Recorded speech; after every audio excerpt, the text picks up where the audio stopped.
வணக்கம் வளர் மீடியா நேயர்களே. இன்னைக்கு ஒரு சின்ன வித்தியாசம் என்னன்னு பாத்தீங்கன்னா, ஒரு டாபிக் எடுத்து நம்ம பேசுவோம். ஆனா இன்னைக்கு இரண்டு தலைப்புல பேச போறோம். அதற்கு முன்னாடி பாரிசாலன் அவர்களை வரவேற்றலாம். வணக்கம். வணக்கம். இன்னைக்கு 4:30 மணிக்கு ஈவெண்ட். ஸோ திருப்பியும் ஒரு ரிமைண்ட் பண்ணிருங்க எல்லாரையுமே. எல்லாரும் வந்துருங்க. என் மீதும் நமது கொள்கையின் மீதும் பற்றுள்ள நம்பிக்கையுள்ள நபர்கள் அந்த கூட்டத்தில் கலந்துக்கோங்க. இயக்க செயல்பாடு தான் ஒரு அரசியலை முன்னெடுக்க முடியும். அதனால அந்த இயக்கத்திற்கான ஒரு செயல்பாட்டிற்கு உங்களுடைய ஆதரவு வரவேற்கப்படுகிறது. வாங்க. ஓகே, ஈவினிங் 4:30 மணிக்கு. லொகேஷன் பார்த்தீங்கன்னா கமெண்ட்லேயே கீழே பின் பண்ணியிருப்போம். ஸோ பார்த்து கரெக்டாக வந்துருங்க. சரி, ஃபர்ஸ்ட் தர்மஸ்தல இஷ்யூ பற்றி பேசலாம். அங்கே பார்த்தீங்கன்னா 100க்கும் மேற்பட்ட எலும்புக்கூடுலாம் நான் புதைச்சி வச்சேன் அப்படின்னு சொல்லிட்டு அங்கே வேலை செஞ்ச ஒரு நிர்வாகி, அதுவும் பெண்களுடைய எலும்புக்கூடுகள் அப்படின்னு சொல்லியிருந்தாரு. அதற்கப்புறம் தோணுனாங்க ஒரு எலும்புக்கூடு கிடைச்சதுன்னாங்க, அப்புறம் கிடைக்கலனாங்க. இப்போ அவர் பொய் சொல்லியிருக்கிறதாவும், அதற்கு சென்னையில் இருக்க ஒரு கேங் அவரை மிரட்டி தான் அந்த பொய்யை சொல்ல வச்சதாவும் அவரே அரெஸ்ட் பண்ணியிருக்காங்க. என்னங்க இப்படி ட்விஸ்ட் ஆயிடுச்சு? ஓப்பனாக சொல்லணும்னா யாருமே எதிர்பார்க்காத அளவுக்கு இந்த தர்மஸ்தல விஷயம் என்பது பெரிய அளவு இந்த சினிமாவில் கூட இந்த அளவுக்கு ட்விஸ்ட்லாம் வராது. பயங்கரமாக ட்விஸ்ட் அண்ட் டேர்ன்ஸில் போய்கிட்டு இருக்கு. உங்களுக்கே தெரியும், நம்ம அதை பற்றி முன்னாடியே பேசியிருக்கோம். அப்போ அன்னைக்கு இருந்த நிலவரத்தை வச்சு நம்ம பேசியிருப்போம். இப்போ என்ன புது அப்டேட்ஸ் வந்திருக்குன்னு பார்த்தீங்கன்னா, அந்த எலும்புக்கூடுகளை எடுத்துகிட்டு வந்தார் பார்த்தீங்களா? இப்போ அவர் எடுத்துகிட்டு வந்த எலும்புக்கூடு பெண்ணுடைய எலும்புக்கூடு இல்லைன்னு இப்போ கண்டுபிடிக்கிறாங்க. இதில் நீங்கள் ஒரு விஷயத்தை நல்லா யோசிங்க. ஒருத்தர் எலும்புக்கூடு ஒரு பெண்ணோட எலும்புக்கூடன்னு சொல்லிட்டு கொடுக்குறாங்க. சரி, இதை உடனே இது உண்மையாவே பெண்ணோட எலும்புக்கூடா, அது உண்மையான எலும்புக்கூடா, ஒரிஜினல் எலும்புக்கூடா, இல்ல மாவுல அச்சு போட்டு எடுத்து வந்திருக்காங்களா, இதைத்தானே முதல்ல செக் பண்ணணும். அது உண்மையான எலும்புக்கூடா இருந்துச்சுன்னா அப்புறம் அவர்கிட்ட விசாரிக்கணும், எங்க இருந்து எடுத்தீங்க, என்ன ஏது, நீங்க நான் புதைச்சதை எடுத்தேன் இதெல்லாம் சொல்லுவாரு. சரி, அப்ப இதெல்லாம் முன்னாடியே ஏன் ஆய்வுக்கு உட்படுத்தலையா? ஆய்வுக்கு உட்படுத்தாம ஒரு புதைச்ச இடத்துல போய் தோண்டினீங்க. தோண்டின இடத்துலயும் ஒரு 6வது ஸ்பாட்னு சொல்ற ஒரு ஸ்பாட்ல நிறைய ஸ்பாட் சொல்லிட்டு இருந்தாரு. அதில் 6வது ஸ்பாட்ல மனித எலும்புக்கூடுகள் மீட்கப்பட்டதுன்னு சொல்லி எல்லா ஊடகங்கள்லையுமே பதிவு வந்துச்சு. இப்போ அதை பத்திலாம் எந்த ஒரு இதுவும் இல்லாம இப்போ அவர் கொண்டு வந்த எலும்புக்கூடே ஆணோட எலும்புக்கூடு, அது பெண்ணோட எலும்புக்கூடு இல்லைன்னு சொல்லி ஆய்வுக்கு அனுப்புனாங்களாம். அவங்க சொல்லிட்டாங்களாம். இது மாதிரி ஏதாவது சரி, யாராவது ஒருத்தர் ஒரு பெரிய தர்மஸ்தலாவும் அதோடைய அதை நிர்வகிக்கக்கூடிய குடும்பமும் எந்த அளவுக்கு அரசியல் பலம் படைத்தவர்கள், பணபலம் படைத்தவர்கள், செல்வாக்கு படைத்தவர்கள். ரெண்டாவது, இது ஒரு ரிலீஜியஸ் சென்டிமெண்ட். இன்னொன்னு, ரொம்ப வருஷமா ஒரு ட்ரெடிஷ்னலா இருக்கக்கூடிய ஒரு இடமாவும் இருக்கு, பல பேர் போகக்கூடிய ஒரு இடமாகவும் இருக்கு. எந்த விதமான எந்த நம்பிக்கையின் அடிப்படையில ஒருவன் அந்த நிறுவனத்தையோ இல்ல அந்த இடத்தையோ இப்படி ஒரு அவதூறை பரப்பி விட்டுட்டு அதுவும் அரசாங்கத்துக்கிட்ட பெண்களை நான் இங்க புதைச்சிருக்கேன், அவன் அடுத்தவங்க புதைச்சதை நான் பார்த்தேன்னு சொல்லல, நானே புதைச்சேன், புதைக்கும் போது பெண்களோட அந்த உடல்கள்ல உறுப்புகள்ல சில காயங்கள் இருந்துச்சுன்னா ஸ்டேட்மெண்ட் கொடுத்தவன் இன்னைக்கு நான் பழிவாங்கும் நடவடிக்கைக்காக அவ்வாறு செய்தேன், என்னிடம் சிலர் காசு கொடுக்கிறேன் என்று சொன்னார்கள். அந்த சிலர் யாரு அப்படின்னு சொன்னா தமிழ்நாட்டை சார்ந்தவர்கள்ங்கிறாங்க. அங்க சுத்தி இங்க சுத்தி கடைசியில தமிழ்நாட்டு தலையில பழிய போடுற மாதிரி ஒரு விஷயம் நடக்குது இங்க. என்னன்னு தெரியல. இப்ப நீங்களே பாருங்களேன், இது இப்படி ஆகுமா?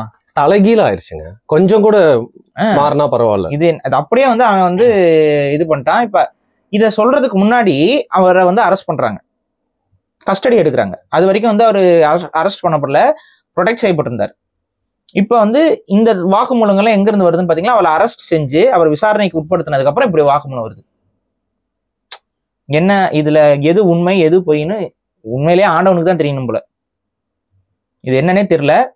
சரி, இந்த விஷயம் பொய்ங்கிறத கண்டுபிடிக்கிறதுக்கு இப்ப ஏறத்தாழ எத்தனை ஒரு மாசத்துக்கு மேலே இருக்கும்ல? இவ்வளோ பெரிய இந்திய அரசாங்கம், இவ்வளோ காவல்துறை அதிகாரிகள், இவ்வளோ டிடெக்டிவ்ஸ், இவ்வளோ நீதித்துறை, இத பொய், இவன் சொன்னது பொய்ன்னு கண்டுபிடிக்கிறதுக்கு உங்களுக்கு ஏன் இவ்வளோ காலம்? அதுவும் நாடாளுமன்றத்துல எல்லாம் நிறைய பேர்லாம் பேசி இது விவாத பொருளாகி அதுக்கப்புறம் ஒரு பெரிய நேஷனல் இஷ்யூ ஆனதுக்கு அப்புறம் அப்படியே பல்ட்டி ஆகி இப்ப அது என்ன மாதிரி மாறுதுன்னு பாத்தீங்கன்னா, வேற்று மதத்தை சார்ந்தவர்கள் இந்து மதத்தின் மீதும் சனாதனத்தின் மீதும் பழி போடுவதற்காக இந்த கன்ஸ்பிரசியை கிரியேட் பண்றாங்க அப்படின்னு சொல்லி கடைசியில திரும்ப மத துவேஷத்துக்குள்ள நிக்குது. இது நீங்க தமிழ்நாடு வேற இன்க்ளூட் பண்ணிட்டீங்க. உடனே தமிழ்நாட்டு நான் இன்க்ளூட் பண்ணல. இல்ல அவங்க சொல்லிருக்காங்க, தமிழ்நாட்டில இருந்து இதுக்கான பிளான் வகுக்கப்பட்டதுன்னு சொல்றாங்க. அதாவது இவனை இப்படி பேசு, இப்படி போய் சொல்லு, இப்படி போய் சொல்லி அவதூறு பரப்புன்னு சொல்லி அனுப்பிச்சவங்க தமிழ்நாட்டில இருந்து அதை சொல்லி அனுப்பிச்சாங்கிறாங்க. சோ இது கலெக்டிவா இப்ப மாஸ் அதுவும் கர்நாடகால இருக்கிற பீப்புள் கண்மூடித்தனமா இப்ப நம்புறதுக்கு ரெடியா இருக்கிறதுக்கான வாய்ப்பு தானே இருக்கும். அதுதாங்க நானும் சொல்றேன். சரி, இப்ப இதெல்லாம் விட்டுருவோம். இப்ப பழைய எஃப்ஐஆர் கேசஸ் எல்லாம் இருக்குல்ல, அதுல எத்தனையோ பெண்கள் காணாம போயிருக்காங்க. அந்த பகுதியில அங்க வந்தவங்க, கோயிலுக்கு வந்தவங்க, போனவங்க எல்லாம் காணாம போயிருக்காங்க. இந்த கேசஸ் எல்லாம் பொய்யாப்ப எங்க போனாங்க? இவங்களாம் எங்க போனாங்க? அதெல்லாம் ஏன் முடிக்காமே கிடக்குது? அவங்க காணாம போயிட்டாங்கிறது மட்டும் அப்படியே எஃப்ஐஆர் ஃபைல் பண்ணிருக்கீங்க. ஆனா என்ன, அவங்க செத்துட்டாங்களா, உயிரோடு இருக்காங்களா, யாரு, ஒரிஜினல் கேஸஸா இல்ல அதுவும் டூப்ளிகேட்ஸா? இல்ல இன்னொரு ஒரு கொடுமையும் இருக்கு. அதுல அந்த அனன்யான்னு ஒரு மருத்துவ பெண், என்னோட பொண்ணு வந்து போயிட்டா அப்படின்னு சொல்லி ஒரு அம்மா அழுதுட்டு இருந்துச்சு அவருக்கா. இப்ப என்னதுமா சொல்லுது அந்த அம்மா, அது என் பொண்ணே இல்லைன்றுச்சு. என்னங்க சொல்றீங்க? எனக்கு ஒன்றும் புரியல. இல்ல ஆம்பளை எலும்புக்கூடு வந்து பொம்பளை எலும்புக்கூடு இல்லை அப்படின்னு சொல்றது வந்து ஓகே, அது புரிஞ்சுக்க முடியுது. ஒருத்தங்க எப்படி தன்னோட பொண்ணே இல்லைன்னு சொல்லுவாங்க? அந்த அம்மா வந்து சிபிஐல வேலை செய்யுதுன்னு சொல்லிச்சா? ஆமா. இப்ப அது சிபிஐல வேலை செய்யல. அது வந்து அதோட சொந்த பொண்ணே கிடையாது. அந்த அம்மாவுக்கு பொண்ணே கிடையாது. அதுக்கப்புறம் அந்த அம்மா ஒரு போட்டோ காமிச்சது, அந்த போட்டோ வந்து வேற ஒரு பொண்ணுங்கிறாங்க. சினிமால கூட இது மாதிரிலாம் லாஜிக் இல்லாம காட்ட மாட்டாங்க. எனக்கு ஒன்றும் புரியல. இந்தியா வந்து என்ன ஆகிட்டு இருக்குன்னு புரியல எனக்கு உண்மையிலேயே. இது ஒருத்தன் உண்மையாவே நம்ம இப்படி இந்த பாயிண்ட்லயே வருவோம். ஒருத்தன் பொய் சொல்றான், அந்த பொய்யின் மூலமா விசாரிக்கப்படுது. காவல்துறை வருது, சிபிஐ வருது, எல்லாம் வருது, உள்ள வந்து எல்லாம் விசாரிக்கிறீங்க. அரசாங்கம் வருது, கர்நாடக அரசாங்கமும் இன்வால்வ் ஆகுது, மத்திய அரசும் இன்வால்வ் ஆகுது, எல்லாரும் இன்வால்வ் ஆகுறாங்க. இப்படி ஒரு ட்விஸ்ட் அண்ட் டர்னை கொண்டு வரதுக்கு 1 மாசம் ஆகுதா? இல்ல இது உண்மையாவே ட்விஸ்ட் அண்ட் டர்னா இல்ல வேற ஏதாவதா? உண்மையிலேயே புரியலைங்க. இது மாதிரி ஒரு கேலிக்கூத்தான ஒரு விஷயம் உலகத்துல எங்கேயும் நடந்திருக்குமான்னு தெரியல. இந்த தர்மஸ்தல விஷயம் அந்த அளவுக்கு கான்ட்ரடிக்டரியான ஒரு விஷயமா வந்திருக்கு. சரிங்க, 100 பேரை கொண்டு புதைச்சான்னு சொல்லியிருக்காங்க. 100 பேர்லாம் இல்ல, 2 பேர் 3 பேர் தான் அங்க எலும்புக்கூடு கிடைச்சிருக்கு. இது மாதிரி எதுவும் ஃபார்ஃபெட்ஜா சொல்லியிருக்காங்க போல அப்படி இப்படின்னு சொல்றதுங்கிறது வேற. எலும்புக்கூடு கிடைச்சதுன்னு எல்லா நேஷனல் மீடியாஸ்லும் வந்துச்சு, ரிப்போர்ட் பண்ணிட்டாங்க. எல்லா நேஷனல் மீடியாஸ்லும் எலும்புக்கூடுகள் மீட்கப்பட்டுச்சுன்னு. அந்த எலும்புக்கூடுலாம் யாரோடது கேட்டா அதெல்லாம் சும்மா புதைக்கப்பட்டதுன்னு. சும்மா எதுக்கு ஒரு இடத்துக்குள்ள வந்து புதைப்பாங்க? சுடுகாடா அது? என்னன்னே புரியல. சுடுகாடுகள் இருக்குங்க வேற இடத்துல, இது காடு. என்னன்னே புரியல. இதுதான் இன்னைக்கு இருக்க நிலைமை. இப்ப பழி எப்படி போடப்படுதுன்னு பாத்தீங்கன்னா, இது வந்து வேற மதத்தை சார்ந்தவர்கள் இந்து மதத்தின் மீது, இந்து தர்மத்தின் மீது வீண் பழியும் குழப்பத்தையும் ஏற்படுத்துவதற்காக புனைவு பொய்களை வந்து சொல்லி ஒரு அவதூறை பரப்பி இருக்கிறாங்க. இது ஒரு அவதூறுன்னு கண்டுபிடிக்கிறதுக்கு இவங்களுக்கு இவ்வளோ மாசம். எனக்கு தெரிஞ்சு எனக்கு நம்ம வீடியோ போட்டே 1 மாசம் இருக்கும்ல. இருக்கும், ஒரு 20 நாளைக்கு மேலதான் இருக்கும். ஸோ உண்மையிலே அது என்ன உண்மை என்ன பொய்ன்னு தெரியல. பட் இதுதான் லேட்டஸ்டா வந்திருக்கிற அப்டேட். இதுல சொன்னவனும் நான் சும்மானாச்சுக்கு சொன்னேன்ட்டு போயிட்டான், பழிவாங்கறதுக்கு சொன்னேன்ட்டான் அப்படின்னு வாக்குமூலம் வாங்கிட்டாங்க காவல்துறை. இப்ப அந்த ஒரு அம்மா காணாம போனதுன்னு சொல்லுது, அது என் பொண்ணே இல்லைன்றுச்சு. பொண்ணே இல்லைன்னா எதுக்குன்னா கேட்டா, அந்த தர்மஸ்தல நிர்வாகம் வந்து இவங்களுடைய தாத்தா கிட்ட இருந்து குடும்ப சொத்தை மிரட்டி வாங்கிட்டாங்களாம். அந்த பழி வாங்குற இதுக்காக நான் வந்து இப்படி செஞ்சேன் அப்படின்னு சொல்லியிருக்கு. சன் டிவியில் சீரியல் டைரக்டர் கூட இதோட பெட்டரா யோசிப்பா இருக்காங்க அப்படின்னு சொல்லியிருக்கு அந்த அம்மா. உண்மையாவே அந்த அம்மாவுக்கு பொண்ணு இருந்துச்சா இல்லையா, இல்ல அந்த பொண்ணு இது ஒருவேளை இந்த சிச்சுவேஷனை பயன்படுத்திட்டு இந்த அம்மாவும் உள்ள வந்து கூட்சால விடுச்சா, நமக்கு அதெல்லாம் தெரியல. பட் இப்போதைக்கு இதுதான் அப்டேட்டு. அந்த பொண்ணு அவங்க பொண்ணே இல்லைன்னு ஒரு விஷயம் வருது. அடுத்து வந்து இவனும் நான் தான் புதைச்சேன், இங்கதான் புதைச்சேன், அங்கதான் புதைச்சேன்னு சொன்னேன்னா நான் சும்மா சொன்னேன் அப்படின்ட்டான். அங்க புதைக்கப்படவே இல்லை. இப்ப அந்த தர்மஸ்தலால எந்த ஒரு எலும்பு கூட மீட்கப்பட்டதெல்லாம் அதெல்லாம் பொய் செய்திகள். எல்லாம் நேஷனல் மீடியால ரிப்போர்ட் பண்ணது, வீடியோலாம் வந்திருக்கே போயிருக்கேன்னா அதெல்லாம் நம்ம அப்படியே மறந்துடணும். அதாவது இந்த மென் இன் பிளாக்ல ஒரு விஷயம் இருக்கும் பாத்திருக்கீங்களா, அந்த மாதிரி ஒரு பேனா எடுத்து ஃபிளாஷ் அடிச்சுட்டு போங்கடா. ஏன்னா எங்களுக்கு கர்மம் இதெல்லாம் ஞாபகம் வச்சுக்கிட்டு இந்த நாடு என்னன்னு எங்களுக்கு ஒன்றும் புரியல. விசாரணை இந்த அளவுக்கு இப்படி போய் விழுகும்னு எவன் கண்டா? இப்போ நான் சரி இதை நீங்க கொஞ்சம் யோசிங்க. சப்போஸ் இதுவே உண்மைன்னு வச்சுக்கோமே, இது எவ்வளவு டேஞ்சர்னு நான் சொல்றேன் பாருங்க. இதுதான் உண்மைன்னு வைங்க. இப்ப வந்து லேட்டஸ்ட் அப்டேட் தான் உண்மைன்னு வைங்களேன். இந்த உண்மையை கண்டுபிடிக்கிறதுக்கு இவ்வளோ ஒரு மட்டமான ஒரு சிஸ்டம் நீங்க இவ்வளோ 1.5 மாசத்துக்கு வந்து இந்த காவல்துறை, இந்த கவர்மெண்ட், அது நாடாளுமன்றத்துல எல்லாம் விவாத பொருளாலாம் மாறி பொலிட்டீஷியன்ஸ் எல்லாம் அதை பத்தி பேச ஆரம்பிச்சு, இந்தியாவில் இருக்கக்கூடிய அத்தனை நேஷனல் மீடியாஸும் அதை கவர் பண்ணி கடைசியா வந்து இது பொய் அப்படின்னு நீங்க கண்டுபிடிக்கிறீங்க அப்படின்னா, அதுவும் 1 மாசம் கழிச்சு இதை கண்டுபிடிக்கிறீங்க அப்படின்னா, இந்தியாவுடைய பரிதாபகரமான நிலை என்னங்கிறத புரிஞ்சுக்கோங்க. இதுதான் உண்மை அப்படின்னா. இது உண்மையாக இல்லாத பட்சத்தில் எதை வேணா மறைக்க முடியும். பணம் இருந்துச்சுன்னா, பதவி இருந்துச்சுன்னா, அதிகாரம் இருந்துச்சுன்னா எதையும் இந்த மண்ணில் செய்யலாம், இந்த நாட்டில் செய்யலாம்ங்கிறது ஒரு ஸோ இது 2 எக்ஸ்ட்ரீம் கண்டிஷன்ஸ்க்கு நடுவில் நம்ம நிற்கிறோம். இதுல எந்த எக்ஸ்ட்ரீம் கண்டிஷன் உண்மையை நமக்கு தெரியல. 2 எக்ஸ்ட்ரீம் கண்டிஷன். ஒரு ஜோக்கர் தனமான ஒட்டுமொத்த சிஸ்டம், ஒட்டுமொத்த entire system is a joker. இந்த பக்கம் என்டையர் சிஸ்டம் இஸ் ஈவில். இப்போ இதுக்கு நடுவில் நம்ம நிற்கிறோம். எது உண்மைன்னு நமக்கு தெரியல, மக்கள் தான் முடிவு பண்ணணும். சரி, இப்போ விரக்தியில வந்து அடுத்த டாபிக் போக போறோம்னு நினைக்கிறேன். கடைசியில் ஆனால் ஒன்று மட்டும் கேட்டுக்கிறேன். இப்போ ஒரு பெரிய இன்ஸ்டிடியூஷனை பத்தி ஒருத்தர் வந்து கம்ப்ளைண்ட் கொடுக்குறான், 2 நாள்ல அவனை விசாரிச்சு அது உண்மையா இல்லையான்னு தெரிஞ்சிடும் இல்லையா? 1.5 மாசத்துக்கு அப்புறம் பண்றாங்கன்னா நடுவில் ஏன் இவ்வளவு டைம் எடுத்துக்கிட்டாங்கன்ற கேள்வியோட அதுதான் 1.5 மாசமா நாங்க வந்து இதை தான் கண்டுபிடிச்சோம்னு சொல்லிட்டு இருக்கோம்னா, இவ்வளவு நாள் இதை தான் ஒட்ட வச்சியாங்கிற மாதிரி இருக்குது. இதுதான் ஆண்டவனுக்கு தான் வெளிச்சம்பா. கடவுளே இறங்கி வந்து சாட்சி கீச்சி சொன்னாதான் இந்த நாட்டுல ஏதாவது நம்புவானுங்களா என்னன்னு தெரியல. அது தமிழர்களுக்கு எப்பவுமே ஒரு காழ்ப்பு. இதுல வேற தமிழர்கள் வேற கொத்து விட்டுருக்காங்க. தமிழ்நாட்டுல வந்து அதுக்கு சதி திட்டம் தீட்டப்பட்டுச்சு. ஏன்னா தமிழ்நாட்டுல தான் வந்து பிஜேபி ஆட்சி இல்லை இன்னும் இல்ல. அதனால அங்க சதி திட்டம் திட்டுறாங்க, அங்க கன்ஸ்பிரசி பண்றாங்க, அணுகுண்டு பரிசோதனை செய்யறாங்கன்னு எல்லாத்தையும் சொல்லி விட்டுருது. இதுதான் மஸ்தலா மாதிரி ஒரு பெரிய இது தமிழ்நாட்டுல எல்லாம் பொறாம அவங்களுக்கு அப்படின்னு சொல்லிட்டு அவங்க கிளப்பி விடுவாங்கன்னு சொல்ல வந்தாங்க. சரி, எனிவே அடுத்த இது பாத்தீங்கன்னா ரொம்ப இன்ட்ரெஸ்டிங்கான ஒரு விஷயங்க இது. யாருக்குமே நம்ம வந்து பாத்தீங்கன்னா இன்ன வெறியோ யாருக்குமே நம்ம விரோதியோ இல்லை. ஏதோ ஒரு பிரச்சனை நடந்திருக்குன்னு நினைக்கிறேன். தெலுங்கானால எல்லாருமே ஒன்று கூடிட்டாங்க. அவங்க எந்த அளவுக்குன்னு பாத்தீங்கன்னா ரொம்ப ப்ராப்பரா அடிக்கிறாங்க. எங்க ஊர்ல வந்து தங்கியிருக்கவங்க எல்லாமே வெளில போன்னு சொல்ல, எங்களோட தொழில எல்லாத்தையுமே வந்து ஃபுல் அண்ட் ஃபுல் ஹைஜாக் பண்ணி மோனோபோலி பண்ணி எங்களை யாருமே தொழில் பண்ண விடாம இருக்கிற மார்வாடிகளை தொழிலை விட்டு வெளியேறுன்னு சொல்லிட்டு ஒரு பெரிய ப்ரொசஷன் பண்ணிட்டாங்க. இதுக்கு எப்படி அனுமதி கிடைச்சதுன்னு தெரியல. முதல்ல இப்படி ஒரு தீ எப்படி எங்க இருந்து தீப்பொறியா பத்துச்சுன்னு தெரியல. எங்க இருந்து இது ஆரம்பிச்சிருக்கும்னு நினைக்கிறீங்க நீங்க? மார்வாடிகளுக்கு எதிரான ஒரு போராட்டம் அப்படிங்கிறது தெலுங்கானால ஓரளவுக்கு உச்சம் பெற்றிருக்கு ஒரு 3 நாட்களுக்கு முன்னாடி. ஆமா, அது வந்து ஹைதராபாத்ல எல்லாம் கூட எதிரொலிக்குமாங்கிற ஒரு பதட்டம் வந்து இருந்தது. பரவிருமோ அப்படிங்கிற. ஏன்னா அவங்க ஹைதராபாத்ல நிறைய மார்வாடிகள் இருக்காங்க, இந்த ப்ரொட்டஸ்டர்ஸோட கட்சி இதெல்லாமே இருக்கு, அவங்க எல்லாம் வந்து அங்கேயும் ஹைதராபாத்லயும் இருக்காங்கிற மாதிரி சொல்லி ஸோ அது ஒரு இஷ்யூவானு போயிட்டு இருந்துச்சு. ஸோ எல்லாமே அலர்ட்ல இருக்காங்க, இன்க்ளூடிங் தமிழ்நாட்டிலையுமே காவல்துறை கிட்ட எல்லாம் தகவல் என்பது சொல்லப்பட்டிருக்குது. மார்வாடிகளுடைய அந்த போராட்டம் என்பது, அதாவது மார்வாடிகளுக்கு எதிரான போராட்டம் என்பது அப்படியே பார்த்து எல்லா ஸ்டேட்லயும் பத்திக்க கூடாதுன்னு சொல்லி ஒரு முன்கூட்டியே கொஞ்சம் கவனமா இருங்க அப்படின்னு சொல்லப்பட்டிருக்கு.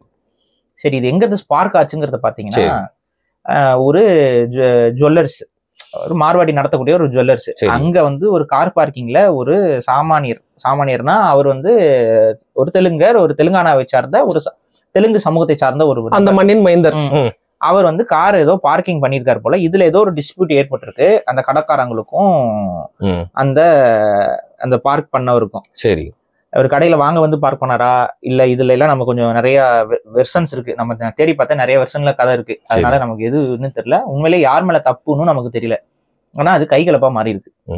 அந்த மார்வாடிக்காரங்க எல்லாம் சேர்ந்துக்கிட்டு அந்த நபரை வந்து அடிக்கிறது வீடியோவாகவும் பதிவாயிருக்கு, சிசிடிவி ஃபுட்டேஜ்லயும் அது பதிவாயிருக்கு. அந்த காரு பக்கத்துலயே அந்த ஆளை அடிக்கிறது, இந்த கை கலப்பாக்குறதெல்லாம் பதிவாயிருக்கு. இந்த வீடியோ வந்து பரவப்படுது தெலுங்கானா முழுக்க. இது தெலுங்கானால பரவ என்ன ஆகுதுன்னு பாத்தீங்கன்னா, இது ஒரு வேற மாதிரியான ஒரு வடிவம் எடுக்குது. எப்படின்னா, அரசியல்வாதிகள் எல்லாம் பேச ஆரம்பிக்கிறாங்க, அந்த ஊர் கவிஞர்கள்லாம் சில விஷயங்கள்லாம் எழுதுறாங்க. அப்ப ஆட்டோமேட்டிக்கா என்ன ஆகுதுன்னு பாத்தீங்கன்னா, இது மார்வாடிகளுக்கு எதிரான ஒரு விஷயமா மாறுது.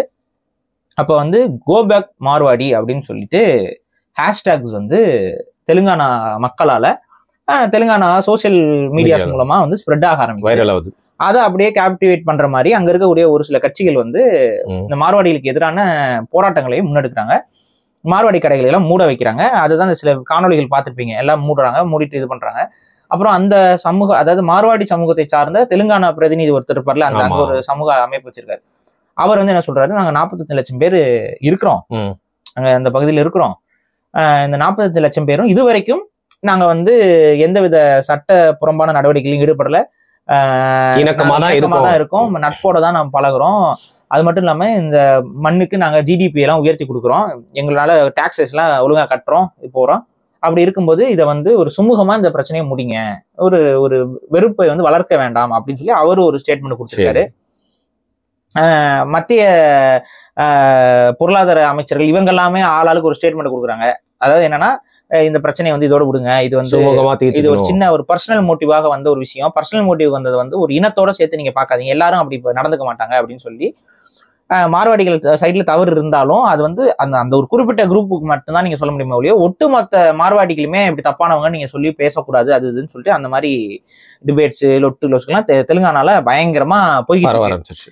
இதுல என்ன நம்ம பார்த்து கத்துக்கிறது அப்படின்னா, அவங்க அந்த போராடுற மக்கள், அதாவது மார்வாடிகளே வெளியே போங்க அப்படின்னு சொல்லி போராடுற மக்களுடைய கோரிக்கை என்னவா இருக்குன்னு பாத்தீங்கன்னா, இது மார்வாடிகள் வந்து முழுக்க முழுக்க அவங்களுடைய வணிகத்தை வந்து டேக் ஓவர் பண்ணிட்டாங்க. இந்த மாதிரி இருக்கிறதுனால அந்த மண்ணின் மைந்தர்களுடைய வணிகம் என்பது பெரிய அளவு பாதிப்புக்குள்ள இருக்கு. அவங்களால அவங்களோட பொருளாதார அந்த பொருளை வந்து விற்க முடியல. இவங்களோட காம்படிஷன் பண்ணி அவங்களுக்குள்ளேயே வந்து அசோசியேஷன்ஸ் மாதிரி இதை தெரிஞ்சுக்கணும்னா மார்வாடிகளை பத்தி முதல்ல ஒரு பேசிக் தெரியணும். சரி. மார்வாடிகள்ங்கிறவங்க வந்து யார் அப்படின்னா குஜராத் மற்றும் ராஜஸ்தானை பூர்வீகமாக கொண்ட வணிக மக்கள். அவங்க ஒரு இனம். அவங்க வந்து குஜராத்திகள் என்றோ ராஜஸ்தானிகள் என்றோலாம் இல்லை. அவங்க மார்வாடிகள்ங்கிறவங்க ஒரு தனி இனமாக இருக்கிறார்கள். சமண மதத்தை, எதாவது சமணம் இல்ல, ஜெயின மதத்தை தழுவியவர்களாக இருப்பார்கள். அவங்களுடைய பிரதான தொழில் என்பது வணிகம். வணிகம் தான். விவசாயம்லாம் அவங்க பண்ண மாட்டாங்க. வணிகம் தான். பொருளை ஒரு இடத்துல இருந்து பொருள் வணிகம் ஒரு இடத்துல கொண்டு போய் கொடுக்கறது, ஹோல்சேல், தங்கம், இதுன்னு என்னென்ன வணிகங்கள் இருக்கோ, ஸ்பேர் பார்ட்ஸ் எல்லாத்துலயுமே அவங்க இருப்பாங்க. இதான் வந்து ரொம்ப வருஷமா பண்ணிட்டு இருக்காங்க. ஒரு 300-400 வருஷத்துக்கு முன்னாடி கூட மார்வாடிகளுடைய தொழில் என்பது வணிகம் தான். அவங்க இதுல போவாங்க, ஒட்டகங்கள்லயும் குதிரைகள்லயும் வண்டிகளை கட்டிக்கிட்டு, வண்டிகளை கட்டிக்கிட்டு அவங்க அப்படியே போய் அங்கங்க வியாபாரம் பண்றதுதான் அவங்களுடைய தொழிலாக. பேசிக்கலி நம்ம கடல் வழியா செட்டியார்கள் பண்ண மாதிரி இவங்க வந்து நிலத்தின் வழியில இவங்க போவாங்க. இவங்களும் வந்து நிறைய இடங்களுக்கு போறாங்க, வராங்க, வந்திருக்காங்க. இந்தியா முழுக்கவும் வந்திருக்காங்க. ஆனா சவுத்துக்கு வந்ததெல்லாம் வந்து ரொம்ப லேட்டர் பீரியட் தான். சரி. சவுத்துல வந்து மார்வாடிகளுடைய வணிகம் என்பது முன்னாடியே வந்து ஸ்ட்ராங்கா இல்ல. நடுவுல ஏன்னா தெக்கான பீடபூமி வரும். இந்த டெக்கான் பிளாட்டை தாண்டி வர்றதுக்கு வந்து கொஞ்சம் சிரமங்கள் வந்து நிலவழியில வர்றதுக்கு நிறைய பிரச்சனைகள் இருந்தனால அவங்க வந்து அடிக்கடி வந்துட்டுலாம் போறதுல ஒரு சிலர் வந்துட்டு போனதுக்கான ஆதாரங்களும் உண்டு.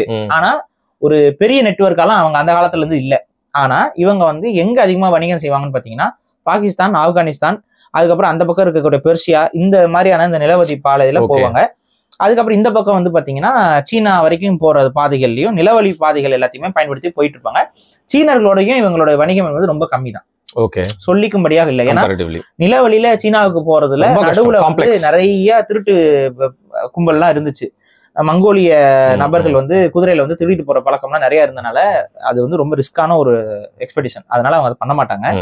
கடல் வழியில நம்ம ஆட்கள் தான் சீனால இருந்து பட்டு எல்லாத்தையும் இறக்குமதி பண்றதுல நம்ம தமிழ் செட்டியார்கள் தான் அதிகமா அதை செஞ்சுட்டு இருந்தது. அப்ப தமிழ் நகரத்தார்களுடைய செயல்பாடு, செட்டியார்களுடைய செயல்பாடெல்லாம் கடல் வழியிலையும் நிலவழியில இந்த தெக்கான பீடபூமிக்கு கீழே வரைக்கும் கங்கை வரைக்கும் தமிழ் செட்டியார்கள் போயிட்டு இருந்தாங்க. காசில எல்லாம் கூட தமிழ் நகரத்தார்களுக்கு பெரிய பெரிய மாளிகைகள்லாம் இருந்திருக்கு. இன்னைக்கு இருக்கு. நீங்க ஒரு இப்ப கூட சமீபத்துல ஒரு ஃபிளாப்பான படம், ரொம்ப ஃபிளாப்பான ஒரு படம், 2 ஹீரோ நடிச்சிருப்பாங்க. நம்ம அது அவங்க ஃபிளாப்பான நடிகர். இவங்க ஜீவாவும் இன்னொருத்தரும் நடிச்சிருப்பாங்க, விமல் நினைக்கிறேன், விமல் அண்ட் ஜீவா. அதுல நீங்க பாத்தீங்கன்னா ஒரு காசியில ஒரு நகரத்தார் வீடு ஒண்ணு இருக்கு அப்படி அப்படின்னு சொல்லிட்டு இது பண்ணுவாங்க. ஆக்சுவலா அது உண்மை. அதை வச்சுதான் பண்ணிருக்காங்க. அந்த பிளாட்டை மட்டும் அவங்க எடுத்துக்கிட்டு அதுல இருந்து அவங்க அப்புறம் அதுல ஏதோ பேய் இது மாதிரி ஏதோ பண்ணிருப்பாங்க. பட் ஆனா உண்மையாகவே வந்து காசி வரைக்கும் போயிட்டு தமிழ் வணிகர்கள் இந்த மாதிரி வடக்குக்கு போய் வணிகம் செஞ்சிருக்காங்க. அங்க வந்து அவங்களுக்கு அங்க மடங்கள்லாம் இருக்கு. நகரத்தார்கள் அங்க போய் வணிகம் செய்யும்போது அங்க வருவாங்கல்ல, அவங்க ஆட்கள் எல்லாம் வரும்போது தங்குறதுக்கு அவங்களோட சமூக மடங்கள், சமூக கூடங்கள்லாம் அங்க இருக்கு. சோ அந்த அளவுக்கு தான் வந்து தமிழர்கள் வந்து வணிகத்தில் சிறந்தவர்கள். அவங்களுக்கு பேரலா வணிகத்தை மட்டுமே தொழிலாக கொண்டவர்களாக இருந்தவர்கள் மார்வாடிகள். சோ இன்னைக்கு வந்து என்ன ஆச்சுன்னு பாத்தீங்கன்னா இந்தியாவில் இருக்கக்கூடிய நிறைய வணிக சமூகங்கள் வந்து காணாம போயிடுச்சு, கொஞ்சம் கொஞ்சமா குறைஞ்சிருச்சு. ஆனா மார்வாடிகள் மட்டும் ரொம்ப ஸ்ட்ராங்கா இருக்காங்க, பல்கி பெருகிட்டாங்க, ரொம்ப ஸ்ட்ராங்காவும் இருக்காங்க. அதுக்கு ரீசன் என்னன்னு பாத்தீங்கன்னா அவங்க என்னைக்குமே ஒரு மார்வாடியை போட்டியா பார்க்க மாட்டாங்க. சரி, ஒரு மார்வாடிக்கு ஒரு மார்வாடி பிசினஸ்மேன் போட்டியா இருக்கவே மாட்டாங்க. அது எப்படிங்க? இப்ப நான் ஒரு கடை போடுறேன், நீங்க வந்து கடை போட்டீங்கன்னா தமிழன் விட முடியுமா? நீங்க எனக்கு போட்டி தானே தமிழன். அதாங்க, நீங்களும் நானும் அப்படி ரைவலா பாக்குறோம். மார்வாடிகளுக்குள்ள அந்த பார்வை இருக்காது. அப்ப என்ன பண்ணுவாங்க? மார்வாடி கடைகள்ல நீங்க போய் பொருள், இப்போ கூட நீங்க போய் பொருள் வாங்குங்களேன், அவன் கடையில ஒரு பொருள் இல்லைன்னு வைங்களேன், ஏத்தாப்புல இருக்க கடையில போய் கேளுங்கம்மா.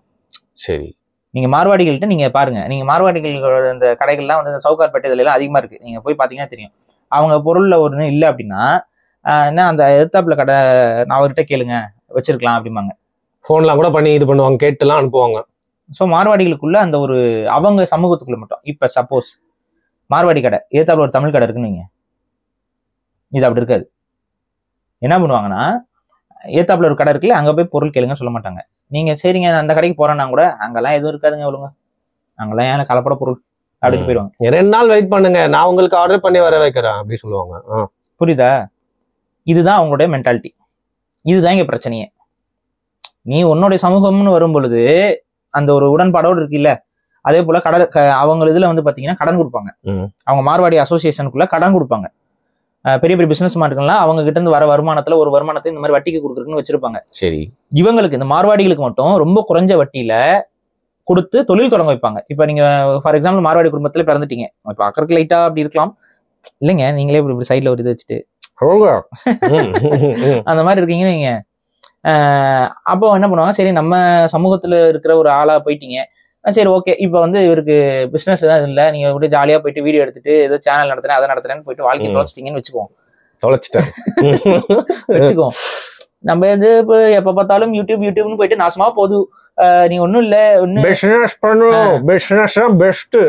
பிசினஸ் பண்ணுன்னா இல்ல யூடியூப் நல்ல பிசினஸ் அப்படின்னா அதை ஒழுங்கா பண்ணும். நீ என்ன வந்து ஒண்ணுக்கு இல்லாம சின்ன ரூம்ல உட்காந்துக்கிட்டு என்ன இப்படி பண்ற, நாளைக்கு தமனாவை கூப்பிடு, நாளைக்கு வந்து அம்பானி கூப்பிடு, நம்ம ஆளு கூப்பிட்டா வரும், அவரெல்லாம் பெட்டி எடுத்து போடு அப்படின்னு சொல்லி இந்த மாதிரி ஏதாவது ஒரு இதெல்லாம் போட்டு விடுவாரு. அப்ப வந்து இன்னும் கொஞ்சம் கிராண்டா செட்டப் பண்ணணும்னு சொல்லிட்டு அவருக்கு என்ன பண்ணுவாரு, உங்களுக்கு ஒரு பெரிய தொகையை கையில கொடுத்து ஒரு 2 கோடி அவருக்கு கொடுத்து விடு, கடனா வாங்கிக்கோ, திரும்ப கல்யாணமும் பண்ணி வைப்பாரு. அதெல்லாம் அவர் சொல்லவே இல்லைங்க, சும்மா சொல்றேன். பட் பிசினஸ்ல நீங்க டெவலப் ஆகி வந்தீங்கன்னா அதுவும் பண்ணுவாங்க. நம்மளால வளர்ந்த பையன் எல்லாம் யோசிக்க மாட்டாங்க, முதல்ல கொடுத்து வச்சு அவர் நல்லா வளர்றாப்புல இப்பவே வச்சிருவாங்க. அப்ப என்ன ஆகும்னா உங்களுக்கு கம்மியான வட்டியில உங்களுக்கு பிசினஸ் கொடுத்துட்டு அதுக்குன்னு நீங்க எப்படி பண்றதுன்னு தெரியல அப்படின்னா இவங்களே கான்டாக்ட்ஸும் கொடுப்பாங்க, இவரோட பண்ணுங்க அப்படின்னு எல்லாமே இருக்கும். இப்ப எடுத்துக்காட்டு நான் சொல்றேன், இப்ப நீங்க ஒரு ஆட்டோமொபைல் கடை போடணும்னு நினைக்கிறீங்க, நீங்க ஒரு மார்வாடின்னு வச்சுக்கோங்களேன், உங்களுக்கு எந்த அனுபவமும் இருக்காது அதுல. ஆனா ஆல்ரெடி மார்வாடி கடை போட்டிருக்கவர்கிட்ட அவருக்கு அந்த ரிலேட்டிவ்ஸ் மூலமா கனெக்ட் ஆயிட்டீங்க அப்படின்னா டக்குன்னு என்ன பண்ணுவாரு, தனக்கு வர ஆட்களை உங்களுக்கு அப்படியே கனெக்ட் பண்ணி விடுவாரு. நெட்வொர்க்கிங் அப்படியே கனெக்ட் பண்ணி விடுவாரு. எங்க கடை போடணும்னா நீ எங்க வேணாலும் போடுன்னா எதிர்த்தாப்புல தான் இடம் இருக்குன்னா எதிர்த்தாப்புல கூட போட்டுக்கொண்டுருவாங்க. அவங்கள பொறுத்த வரைக்கும் நம்ம பிசினஸ் உடையதுன்னு பாக்குறது இல்ல, அங்க பிசினஸ் பண்ணணும் நம்ம சமூகத்துல நம்ம ஆளு. சரி, இதுல என்ன லாபம் அவங்களுக்கு? இதுல அவங்களுக்கு இப்படி பண்ணதுனாலதான் இன்னைக்கு அவங்க இவ்வளவு ஸ்ட்ராங்கா வளர்ந்துட்டாங்க.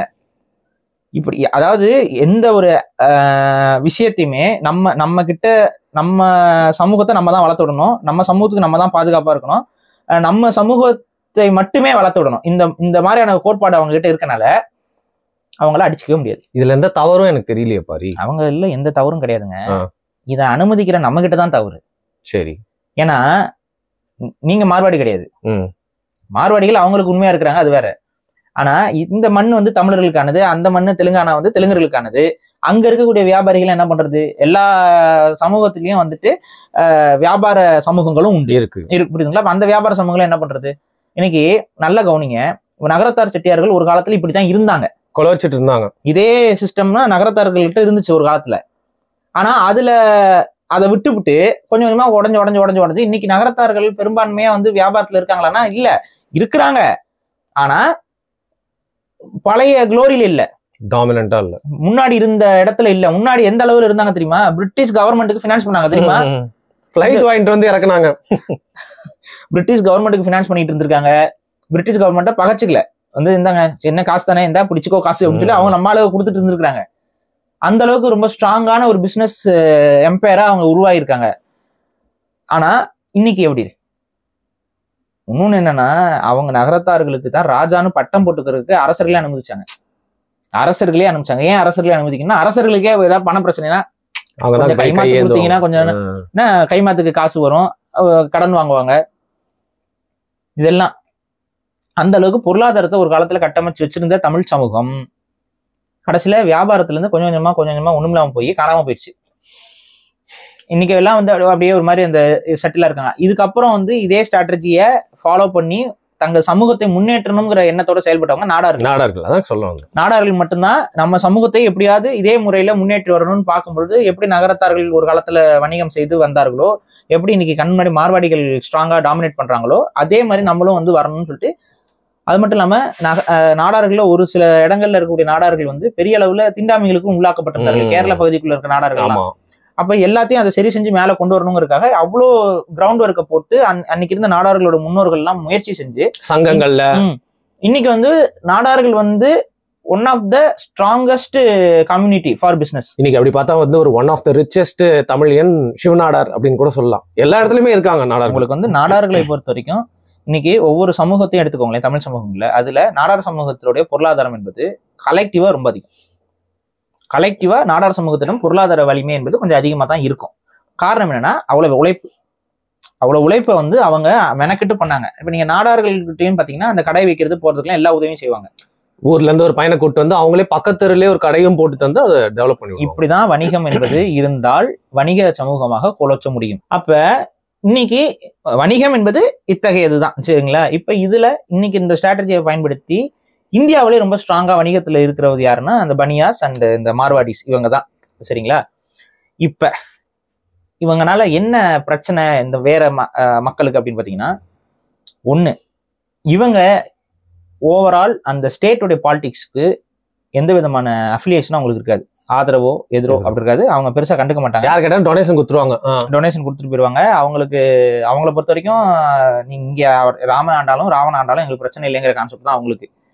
பட் அவங்க இந்திய அளவில் இருக்கும்போது இந்தியன் நேஷனலிஸ்டா தான் இருப்பாங்க. ஸோ ரீஜனல் பாலிடிக்ஸ் இந்த மாதிரியான விஷயங்கள் எதுவுமே அவங்களுக்கு கவலை இருக்காது. இன்னொன்னு, இவங்க ஹையர் பண்றதுல இருந்து எல்லாமே அவங்களுக்கு வேண்டப்பட்ட ஆட்களை தான் அவங்க ஹையர் பண்ணுவாங்க. ஸோ லோக்கல் சப்போர்ட்டோ இல்லை லோக்கல் பீப்புளுக்கு எம்ப்ளாய்மெண்ட் கொடுக்கறதுலயோ இவங்க சைடு நிறைய குறைபாடுகள் இருக்கு. மேபி ஒரு கூலி லெவல்ல வச்சிருக்கலாம் ஒழிய அடுத்து அந்த பிசினஸ் கத்துக் கொடுக்குற இடத்துல இவங்க கத்துக் கொடுக்கவே மாட்டாங்க. இன்னொரு பெரிய கொடுமை என்னன்னா, எப்பவுமே ஒரு பிசினஸ்ல நீங்க உள்ள போறீங்க அப்படின்னா அந்த பிசினஸை கத்துக்கிட்டு நீங்க வெளியில வர முடியும். ஆனா மார்வாடிகள் கிட்ட இருக்கக்கூடிய ஒரு நெகட்டிவ் என்னன்னு பாத்தீங்கன்னா, அவங்க பிசினஸ் கத்துக் கொடுக்கவே மாட்டாங்க. உள்ள இருந்து நீங்க கத்துக்கிட்டு நீங்க வெளியில வந்தீங்கன்னாலும் உங்களை அழிக்கிறதுக்கு அத்தனை வேலையும் பண்ணுவாங்க.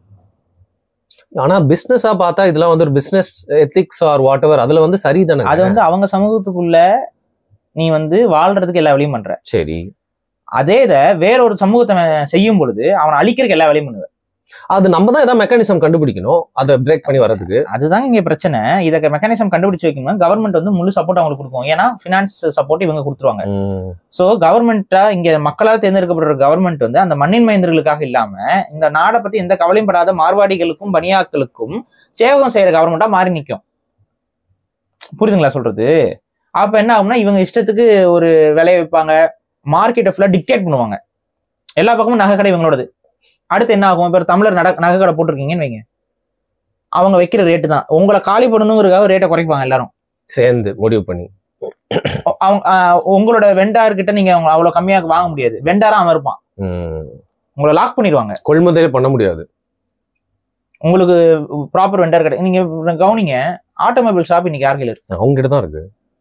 தமிழ்நாடு முழுக்க ஆட்டோமொபைல் இண்டஸ்ட்ரி அவங்க கிட்ட தான் இருக்கு. அந்நியன் படத்துல காமிப்பாங்க, அவங்க வச்சிருக்க மாதிரி தான் காமிப்பாங்க. புரியுதா? இல்ல அவங்க கிட்ட தான் இருக்கு. அதே போல எலக்ட்ரானிக்ஸ் அதுல மட்டும்தான் இன்னொரு சமூகம் வந்து அவங்களோட போட்டி போட்டுட்டு இருக்கு. அது இஸ்லாமியர்கள் கொஞ்சம் போட்டி போட்டுட்டு இருக்காங்க. மித்தபடி நீங்க வேற எந்த ஒரு ஹோம் டெக்கர் இதுக்கு நீங்க போனீங்கனாலும் சரி, கன்ஸ்ட்ரக்ஷன் ஃபீல்டுக்குள்ள போனீங்கனாலும் சரி, ப்ளூ மெட்டல்ஸ் எல்லாமே அவங்க தான் வச்சிருக்காங்க. அதுக்கப்புறம் சிமெண்ட் ஃபேக்டரிஸ், நீங்க எந்த தொழில் உள்ள போக போக துணி டெக்ஸ்டைல் இண்டஸ்ட்ரி முழுக்க அவங்களோட தான். டெக்ஸ்டைல் இண்டஸ்ட்ரியில எனக்கு தெரிஞ்சு வேற யாரும் காம்படிட்டர்ஸ் எல்லாம் இல்ல. இவங்க கிட்ட இருந்து ஹோல்சேல்ஸ்ல வர பொருளை வாங்கி வேணா நம்ம நாட்டில் கொஞ்சம் பேர் வியாபாரம் பண்றாங்க. நீங்க சொல்லலாம் பார்த்தா சரவணா ஸ்டோர்ல எப்படிங்க இவ்வளவு நாள் வந்து சஸ்டெயின் பண்ணி அந்த தொழிலை இவங்களுக்கு போட்டியா நடத்துறாங்க? அதுதாங்க, அது அந்த சமூகம் ரொம்ப ஸ்ட்ராங்கா, நாடார்கள் ரொம்ப ஸ்ட்ராங்கா ஒரு பிசினஸ் எம்பையரை உருவாக்கி வச்சிருக்கனால தப்பிச்சுட்டு இருக்காங்க. பட் இன்னைக்கு நாடார் வெர்சஸ் மார்வாடின்னு போகும்போது நாடார்கள் தோத்துருவாங்க. அதாவது பிசினஸ் வைஸ் இதுதான் பிரச்சனை. இன்னைக்குமே வந்து பாருங்க, மார்வாடி கடையில ஏதாவது குறைகள் ஏதாவது பேசப்படுதா? எங்கேயாவது பேசுறத பார்த்துருக்கீங்களா? குறையே இருக்காதா? கண்டிப்பா இருக்கும். ஆனா நாடார்கள் கடைகள்ல இருக்கக்கூடிய குறையெல்லாம் வந்து பாத்தீங்கன்னா எல்லாரும் பேசிட்டு இருப்பான். பூதாகமா. புரியுதா? ஸோ இவ்வளவுதான் விஷயம். ஒரு மார்வாடி வந்து தான் கடைக்கு தானே விளம்பரத்துக்கு வருவாரு, யாரும் கேலி கிண்டல் பண்ண மாட்டான். கரெக்டா? அதே ஒரு தமிழர் வந்து தான் கடைக்கு தானே விளம்பரத்துக்கு வரும்போது அவரை போட்டு எல்லாத்தையும் கலாச்சிட்டு மூஞ்ச பாடுறா தலையே. இதுதான் இங்க இருக்க பெரும் பிரச்சனையே. இதை வந்து இவங்க தான் செய்ய சொல்றாங்கன்னு நான் சொல்லல. பட் இந்த பிரச்சனை இருக்கு. அப்ப இவங்களோட பிசினஸ் எம்பையர்ஸை வந்து வேற மண்கள்ல வந்து ஸ்ட்ராங் பண்ணும்போது, வேற மக்களிடம் வந்து திணிக்கும் பொழுது அந்த மண்ணின் மைந்தர்கள் பாதிப்புக்குள்ளாகாத அளவுக்கு அவர்கள் செயல்படணும். ஆனா அந்த மண்ணின் மைந்தர்களை பாதிப்பு அடையும் விதத்தில் தான் இவங்களோட பிசினஸ் எத்திக்ஸ் இருக்குது. அது எத்திக்ஸே கிடையாது, ஒரு ஈவில். பிசினஸ்ல வந்து அந்த மண்ணின் மைந்தர்களை விட நான் வந்து இது பண்றேன் அப்படின்னு சொல்லி அவங்க கிட்ட இருந்து பிசினஸை உடச்சு விடுறது, அவங்கள வளர விடாம பண்றது, அவங்களுக்கு எந்த விதமான வெண்டார்ஸும் கிடைக்காம பண்றது, பிரைஸை ஹை பண்ணி வைக்கிறது. நீங்க இன்னொன்னு கவனிங்க, இங்க இந்த ஹோல்சேல் கடைகள் இருக்கும். சரி, அதெல்லாம் நிறைய பேர் மார்வாடி தான் வச்சு நடத்திட்டு இருக்காங்க. நீங்க போய் பேசி பாருங்க. என்னன்னு கடை போட போறேன், பிசினஸ் பண்ண போறேன் சொல்லிட்டு நீங்க போய் பேசி பாருங்க. உங்களுக்கே எல்லாருக்கும் தெரியும். உங்களுக்கு சந்தேகமா? பாரிசாலன் சொல்றதுல ஏதாவது சந்தேகமா? கேன் நீங்களே போய் வேணா ஆய்வு பண்ணி பாருங்க, எந்த ஹெல்ப்பும் பண்ண மாட்டாங்க. லைட்டா பேச்ச போட்டு பார்க்க சொல்றீங்க. சொல்றேன். இப்ப ஃபார் எக்ஸாம்பிள் ஏதோ ஒரு பாட்டில் உங்களுக்கு தேவைப்படுது, அதாவது ஒரு ஹோல்சேல்ல ஏதோ ஒரு உற்பத்தி பண்றதுக்கு உங்களுக்கு ஒரு ஹோல்சேல் பாட்டில் உங்களுக்கு தேவைப்படுதுன்னு வைங்க. ஹோல்சேலா bottles, plastic bottles, glass bottles இதெல்லாம் இவங்க பிசினஸ் இவங்க கிட்ட தான் இருக்கு. தமிழ்நாட்டில் ரொம்ப ரேர் இதுல எல்லாம். ஸோ நீங்க போய் கேட்டீங்கன்னு வைங்களேன், எந்த ஹெல்ப்பும் பண்ண மாட்டாங்க. உங்களுக்கு தெரியாதுல என்னென்ன மாதிரி வேரியன்ஸ் இருக்கு, எந்தெந்த மாதிரியான பாட்டில்ஸ் இருக்கு, ரேட்ல இருக்கும், அது எவ்வளவு ரேட் கம்மியா நம்ம வாங்க முடியும், அதோடைய லைஃப் ஸ்பேன் எவ்வளவு நாளைக்கு இருக்கும், இது எவ்வளவு தாங்கும், இது எவ்வளவு வெயிட் தாங்கும், இது எதுவுமே சொல்லி கொடுங்க. நீங்க போனீங்கன்னா இது இது இது இது இருக்கு, நீங்க அப்புறம் காமிப்பீங்க இது மாதிரி இருக்கா அப்படின்னா அதுவும் இருக்கு, அது மாதிரி இருக்கான்னு கேட்டா அதுவும் இருக்கு அப்படிமா. அப்ப ஏன் அது முன்னாடியே காட்டல? ஏன்னா நீங்க பிசினஸ் பண்ணி சக்சஸ் பண்ணக்கூடாது, அது அவங்க முன்னாடியே மைண்ட்ல ஏற்றி வச்சிருப்பாங்க. ஸோ நீங்க ஒரு பிசினஸ் ஸ்டார்ட் பண்ண போறீங்க அப்படின்னா அந்த இடத்துல ஒரு மார்வாடி உள்ள இருக்காருன்னா உங்களை பிசினஸ்ல சக்சஸ் பண்ண விட மாட்டாரு. இந்த சிந்தனை எங்க இருந்து வருது உங்களுக்கு? சரி, இப்போ நான் இப்படி சொல்ற போது டீ கடை செயின்ஸ் இருக்குல்ல, ஜூஸ் கடை, டீ கடை, அது கூட தான் ஃபுல்லா இப்போ நாடார்கள் பண்ற மாதிரியே ஒரு சிஸ்டம்லாம் பண்ணுவாங்க. ஒரு சேட்டா வருவாரு, ஒரு கடை போடுவாரு, ஜூஸ் கடை. அதுக்கப்புறம் அங்கே வேலை செஞ்சுப்பான் கல்லால் ஒரு பையன், அவனுக்கு பாத்தீங்கன்னா பக்கத்துலேயே அதே ஒரு பேர்ல செயின் மாதிரி ஓப்பன் பண்ணிப்பாரு. அவங்க அப்படியே அப்படியே அப்படியே போயிட்டே இருப்பாங்க. இது எல்லாருமே தானே பண்றாங்க. அதை தாங்க பண்ணணும் ஆக்சுவலா. ஆனா இதை வந்து வேற ஒரு மண்ணில் நீங்க பண்ணீங்க அப்படின்னா அந்த கவர்மெண்ட் வந்து கணக்கு எடுக்கும். ஓஹோ, நம்ம மக்களை விட இவங்க வந்து நம்மளோட பொருளாதாரத்துல இவங்க எடுத்துட்டு போயிறாங்க. ஏன்னா இப்போ ஒரு தமிழன் பிசினஸ் பண்றான், அந்த தமிழன் பண்ற பிசினஸ்ல இருந்து இருக்கக்கூடிய பொருளாதாரமும் அந்த அவனோட வளர்ச்சியும் அவனோட இதெல்லாமே இந்த மண்ணுக்குள்ளேயே தான் செலவழிக்கப்படும். கேரளாக்கு எடுத்துட்டு போயிருவாங்கல்ல, கரெக்ட். இந்த மண்ணுக்குள்ளேயே தான் அந்த பொருளாதாரம் என்பது தக்க வைக்கப்படும். ஆனா இவங்க எல்லாம் என்ன பண்ணுவாங்கன்னா இதை எடுத்து வேற எங்கேயோ போயிடும். அது அந்த நாட்டுக்குள்ள அந்த செல்வம் என்பது பரப்பப்படாது. அப்ப எல்லாரும் வசதியாக மாட்டாங்க. ஸோ ஆட்டோமேட்டிக்கா ஒரு இடத்துல இருந்து ரிசோர்ஸஸ் வந்து பணம் உற்பத்தி ஆகிறதுல அப்படியே உறிஞ்சி வேற ஒருத்தங்கிட்ட போயிடும். ஸோ இதுதான் இங்க பிரச்சனை. வெளியில இருக்கவங்க வந்து பிசினஸ் இது வந்து மார்வாடிக்கு மட்டும் இல்ல, இன்க்ளூடிங் கார்பரேட் கம்பெனிஸ்க்கும் நான் சேர்த்து தான் சொல்றேன். இதுல கேஷ் ஃப்ளோவும் குறைஞ்சிரும். அப்படியே கேஷ் ஃப்ளோ கொஞ்சமா குறைய ஆரம்பிக்கும். நம்ம உற்பத்தி நம்ம சம்பாதிக்கிறது போறது எல்லாம் அடுத்தவங்களுக்கு போயிட்டு இருக்கோம். நம்ம அவங்களுக்காக வாழ்ற மாதிரி ஆயிடும். we are just buyers, market நம்ம மார்க்கெட்டா இருப்போம். அப்ப இது வந்து இருக்கக்கூடாது. நம்ம கிட்ட பொருளாதாரமும் நம்மளுடைய ஸ்டெபிலிட்டியும் அதிகரிக்கணும்னா உள்நாட்டு உற்பத்தியாளர்களுக்கும் உள்நாட்டு தமிழ்நாட்டுக்காரங்களுக்கும் தமிழர்களும் வணிகத்திலும் இதுலையும் கோல் வச்சணும். அதான் அதுக்கு கோல் வச்ச விடாம செய்யறதுக்கு இந்த பிசினஸ் எஸ்டாப்ளிஷ்மெண்ட்ஸ் எல்லாத்தையும் மார்வாடிகள் வணியாக்கள் வந்து தங்களோட கட்டுப்பாடுகள் வச்சிருக்காங்க. உங்களால வந்து இன்னைக்கு வந்து ஒரு ஈஸியா வந்து ஒரு ஆட்டோமொபைல் ஷாப்புக்கான கடையை போட்டுட்டு நீங்க யாருக்கிட்ட போய் நிக்கணும், அவங்ககிட்ட தான் போய் நிக்கணும். அவங்க சமூகத்துக்கு கொடுக்குற சலுகைகள் உங்களுக்கு கிடைக்காது. ஸோ உங்களால பிசினஸ் சக்சஸ் பண்ண முடியாது. இப்போ கடந்த சில மாசங்களுக்கு முன்னாடி நீங்க ஏதோ ஒரு கூடுகைக்கு போயிருந்தீங்க, அதுல தமிழ் வியாபாரிகள் வணிகர்கள் எல்லாம் சேர்ந்து அங்க இந்த பிரச்சனை எல்லாம் பேசி ஒரு சொல்யூஷன் ஏதாவது கொடுத்துருப்பீங்கல்ல, அதெல்லாம் ஏதாவது சொல்லுங்களேன். அந்த சொல்யூஷன் தான் வேற ஒன்றும் இல்லை. அந்த சொல்யூஷனே தான் அந்த கூட்டமே. அந்த கூட்டத்துல வந்த அத்தனை பேருமே தமிழ் வணிகர்கள் தான். சரி, தமிழை தாய்மொழியாக கொண்ட தமிழ் குடியில் பிறந்த வணிகர்கள் தான். அந்த வணிகர்கள் அவங்கவுங்க இருக்கக்கூடிய பிசினஸ் வந்து தமிழர்களுடைய அந்த பிசினஸை வந்து டைப் பண்றது தான் அந்த பரிந்துரை வணிகம்ங்கிறது. அது வந்து ரொம்ப சக்சஸ்ஃபுல்லா பண்ணிட்டு இருக்காங்க. பல கோடி இன்னைக்கு வந்து அதுல டர்ன் ஓவர் பண்ண ஆரம்பிச்சிட்டாங்க. தமிழர்களுக்குள்ளேயே நடக்கக்கூடிய வணிகம். ஸோ அந்த குரூப் மூலயமா பல கோடி டர்ன் அவுட் வந்து வணிகம் என்பது நடந்து கொண்டிருக்கிறது. இதை வந்து இன்னைக்கு தான் நம்ம பண்ண ஆரம்பிக்கிறோம். இதை இன்னைக்கோ வந்து மார்வாடிகள் இவங்கெல்லாம் பண்ணிட்டாங்க. ரீக்ளைம் பண்ண முடியுமா பாரி நம்ம பொசிஷன்? இப்ப இருந்து நம்ம ஸ்டார்ட் பண்ணி போறோம்ல, ஒரு கன்சிஸ்டன்சியோட நம்ம வந்து தொடர்ச்சியாக இதை செய்யும் பொழுது ஆட்டோமேட்டிக்கா அதுக்கான பயனை வந்து நீங்க அனுபவிப்பீங்க. இன்னைக்கு நான் சொல்றேன், தமிழர் பரிந்துரை வணிக குழுவுல இருந்து எத்தனையோ பேர் வந்து இன்னைக்கு பெரிய முதலாளிகளாக பெரிய பெரிய தொழில் செய்யறவர்கள் கண் முன்னாடி என் கண் முன்னாடியே வளர்ந்து போயிருக்காங்க. நான் பார்த்திருக்கேன். நம்ம இயல்பாக தொழில் செய்யணுங்கிற ஆர்வம் இருக்கிறது, அந்த ஆர்வத்தையும் தூண்டி விடுறாங்க. நீங்க ஒருத்தருக்கு இப்போ உங்களுக்கு ஒரு தொழில் செய்யணும்னு ஆர்வம் இருக்கும், ஒரு பிசினஸ் செய்யணும்னு ஆர்வம் இருக்கும். ஆனா உங்களுக்கு அதை ப்ராப்பரா உங்களை கைட் பண்ணி கொண்டு போகல அப்படின்னா ஒரு சில தோல்விகள்லயே நீங்க வந்து என்ன பண்ணுவீங்க, தோண்டு போயிருவீங்க, வேண்டாம் அப்படின்னு போயிருவீங்க. ஆனா ஒரு சின்ன தோல்வி வரும்போதோ இல்ல தோல்வி வர்றதுக்கு முன்னாடியே உங்களை யாரோ ஒருத்தவங்க வந்து கைட் பண்றாங்கன்னு நீங்க பண்ணாத, அவன் நம்பாத, இங்க இன்வெஸ்ட் பண்ண, அங்க பண்ணாத, அதெல்லாம் சொல்ற ஒரு ஆள் இருக்காங்கன்னு வைங்களேன், ஆட்டோமேட்டிக்கா என்ன பண்ணுவீங்க? சூப்பரா கரெக்டான பாத்துல அந்த மாதிரி கரெக்டான பாத்துல வழிகாட்டி அந்த குழுவுல இருக்கக்கூடிய இளைஞர்கள் எல்லாம் அவங்க வளர்த்து எடுத்துக்கிட்டு இருக்காங்க. இன்னைக்கெல்லாம் நான் பாக்குறேன். ஒரு 2 வருஷத்துக்கு முன்னாடி அந்த குழுவுல சந்திச்ச ஒருத்தர் எங்க இருக்கீங்கன்னு கேட்டா நான் யூஎஸ்ல செட்டில் ஆயிட்டேங்கிறாரு. என்னங்க? ஆமாங்க, இப்ப யூஎஸ்ல இருந்து பிசினஸ் பண்ணிட்டு இருக்கேன் அப்படிங்கிறாரு. அதான் அந்த படத்துல அந்த சிவா ஒரு தமிழ் படத்துல நடிச்சிருப்பாப்புல இல்ல, ஜாவா சுந்தரேசனா இல்லைங்க, தமிழ் படம் சிவா மாதிரி அந்த மாதிரி அவர் ஆயிட்டாரு. அவரு 2 வருஷத்துக்கு முன்னாடி எங்க இங்கதானே இருந்தேன் அப்படின்னா அங்க போய் தமிழ்நாட்டுல பிசினஸ் பண்றது ஒண்ணு, யூஎஸ்ல போய் பிசினஸ் பண்றதுங்கிறது அதுவே ஒரு பெரிய வளர்ச்சி தானே. அந்த வளர்ச்சியை அவர் சாத்தியப்படுத்திருக்காருல, அதுக்கு இந்த குழுவோடைய சப்போர்ட், அவங்களோட கைடன்ஸ் எல்லாம் இருந்திருக்குல்ல. தனியா எதையும் பண்ணிட முடியாதுல்ல. அங்க இருக்க அந்த குழுல இருக்கக்கூடிய அத்தனை பேருமே பெரிய பெரிய தொழிலதிபர்களாகவும் தமிழர்கள், அவங்களுக்கே எனக்கு தெரியுது, அவங்களுமே அதை ஃபேஸ் பண்றாங்க. மார்வாடிகள் கிட்ட இருக்கக்கூடிய அந்த ஹோல்சேல் சார்ந்த விஷயங்கள் போறதெல்லாம் அவங்கள பிரேக் பண்ணி வர்றது ரொம்ப கஷ்டமா இருக்கு. ஆனா அதையும் தாண்டி அவங்க உற்பத்தி தொழில்கள் இதுல நிறைய பேர் அங்க இருந்து இரும்பு தொழிற்சாலை வச்சிருக்கிறவங்க இருக்கிறாங்க தமிழ்நாட்கள். அப்ப என்னன்னா அந்த இது எப்படி ஃபங்க்ஷன் ஆகும்னா, இப்ப நீங்க வீடு கட்டுறீங்க, இந்த இரும்பு தொழிற்சாலை வச்சிருக்கிறவர் டைரக்டா இரும்பு கம்பிகளை தயாரிக்கிறாரு, அவர் அந்த குழுல இருப்பாரு. நீங்க அந்த குழுல வந்து எனக்கு இதுல இந்த இதை எனக்கு நான் வாங்க போறேன், இத்தனை லட்சத்துக்கு நான் வந்து பிசினஸ் இருக்கு. இப்ப ஃபார் எக்ஸாம்பிள் அவங்க வீடு கட்டுறீங்க, ஒரு 15 லட்சத்துக்கு நீங்க இரும்பு வாங்க போறீங்கன்னு வைங்க. இந்த 15 லட்சத்துக்கு நீங்க யாருக்கிட்ட கொடுத்து வாங்க போறீங்க? ஒரு தமிழ் ஆள்கிட்ட இருந்து வாங்க போறீங்க. சரி. சோ அந்த குழு எப்படி கணக்கு எடுத்துக்கணும்னா, இந்த வருடம் இந்த 15 லட்சம் டேர்ன் ஓவர்ல வந்துடும், பிசினஸ் டேர்ன் ஓவர்ஸ். அப்ப இது மாதிரி பல கோடிகள்ல வந்து அந்த குரூப்ல வந்து பிசினஸ் டேர்ன் ஓவர்ஸ் நடந்துட்டு இருக்கு. அப்ப காசு ஒருத்தர்கிட்ட இருந்து ஒருத்தருக்கே போகுது, தமிழர்கிட்ட இருந்து தமிழருக்கே போகுது. அப்ப தமிழர்கள் எல்லாருக்கிட்டையும் காசு புழங்கிக்கிட்டே இருக்கும். அப்ப நம்ம பொருளாதாரத்துல ஒரு அப்லிஃப்ட் நமக்கு கிடைக்கும். எல்லா பொருளாதாரமும் நமக்குள்ளேயே இருக்கும் பொழுது நமக்கு ஒரு அப்லிஃப்ட் கிடைக்கும். ஸோ இந்த டெக்னிக் வந்து தான், இதுதான் ஒரே டெக்னிக். பிசினஸ்ல ஒரு ஒரு ஒரு பெரிய இடத்துக்கு போகணும் அப்படின்னா, அதுவும் தமிழ் சமூகம் அடுத்த இடத்துக்கு போகணும் அப்படின்னா இதுதான் ஒரே டெக்னிக். இதெல்லாம் ஏன் நான் சொல்றேன்னா, இந்த டெக்னிக் எல்லாம் பயன்படுத்தி தான் மார்வாடிகள், அது பெரிய கம்ப சூத்திரம் கிடையாது, அவங்க மட்டும்தான் செய்ய முடியலாம் அப்படிலாம் கிடையாது. டிசிப்ளின், அவங்க கிட்ட ஒரு டிசிப்ளின் இருக்கு, ஒரு ஒழுங்குமுறை இருக்கு, ஒரு விசன் இருக்கு. ஏன்னா அவங்க வந்து எந்த வித சப்போர்ட்டும் கிடையாது, அவங்களுக்கு எந்த வித சப்போர்ட்டும் கிடையாது. அவங்க கிட்ட இருக்க ஒரே சப்போர்ட் பணம் தான். மார்வாடிகள் இருக்கக்கூடிய ஒரே சப்போர்ட் பணம் தான். நம்ம வந்து அவங்க மேல ஏதோ கத்துக்கணும்.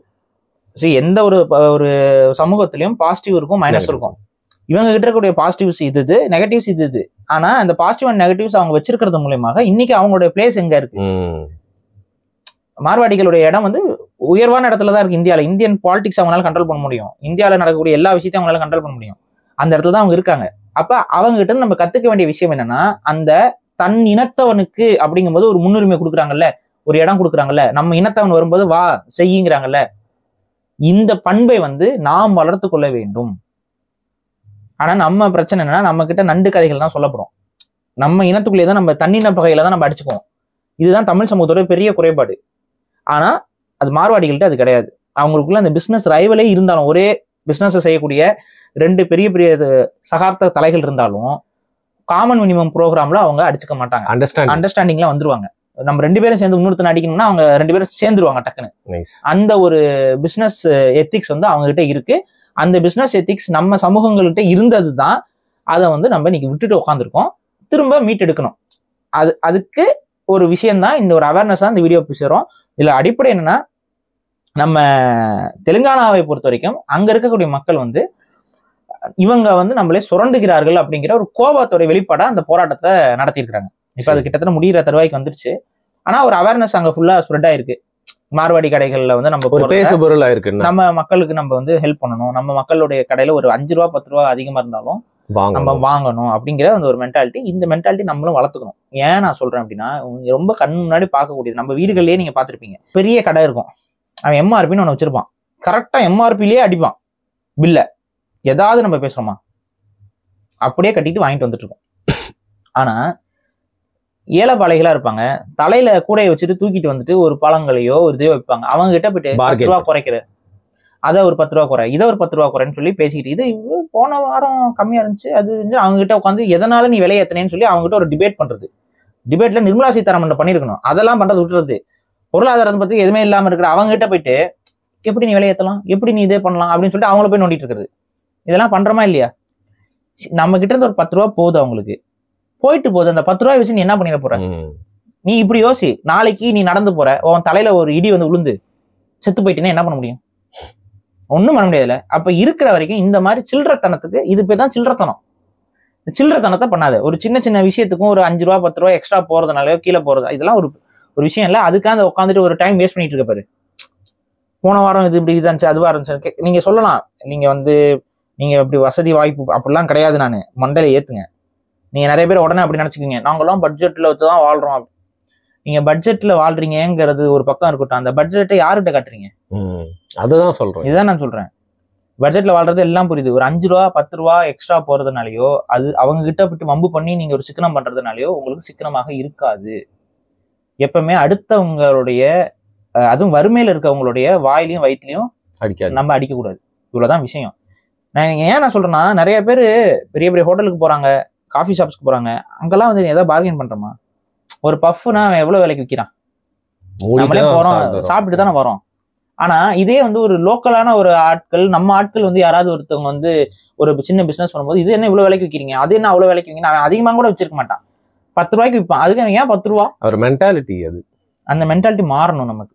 இது மாறினா தான் நம்ம மக்களை நம்ம வந்து வணிகத்துல வந்து வளர்த்தெடுக்க முடியும். இல்லைன்னா அது நமக்கு தான் பெரிய பின்னடைவா இருக்கும். அதை மாத்திக்கணும் மக்கள். ரொம்ப முக்கியமான ஒரு வீடியோ அது. தெலுங்கானால நடந்ததால அதை எடுத்து நம்ம வந்து பேசியிருக்கோம். தமிழ்ல நீங்க சொல்ற மாதிரி சில சமூகங்கள் அந்த பொருளாதாரத்தை இப்ப போய் பிடிச்சிருக்காங்களே, பிசினஸ் விட்டுறாதீங்கப்பா அப்படிங்கிற மாதிரி அவங்க கையில இல்ல, அவங்களோட அடுத்த ஜெனரேஷன் கையில தான் இருக்கு. இது இன்னும் அவங்க கிட்ட மட்டும் இல்ல, ஒட்டுமொத்த. ஏன்னா வணிகம்ங்கிறது ஒரு பெரிய ஆயுதம். நம்ம தமிழ் சமூகத்துக்கே வணிகம் என்பது மிக மிக முக்கியம். அதை விட்டுறக்கூடாது. வணிகம் யாரிடம் இருக்கிறதோ அவரிடம் தான் அரசாங்கமும் இருக்கும்.